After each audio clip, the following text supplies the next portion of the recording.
Okay, Assalamualaikum guys. Hari ni aku nak buat pemasangan ni air intake. Intake ini untuk zone test 3.8G ya.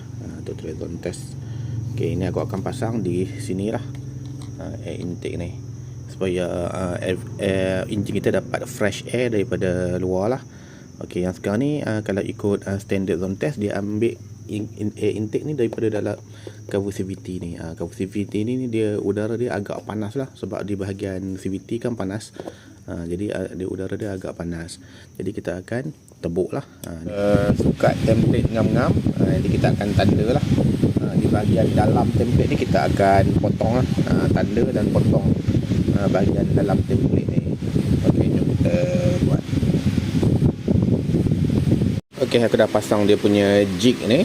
Okey, kita dah tebuk skru tu lah, dah tanam skru.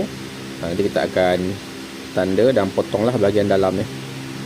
Ni bahagian dalam ni kita akan tebuk. Okey, settle. Jom kita tebuk.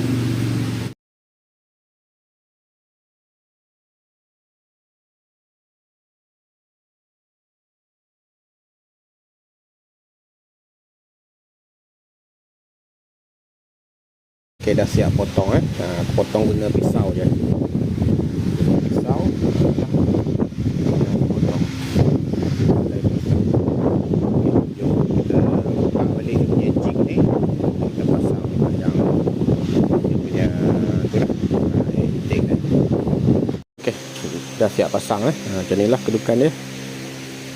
Macam tu.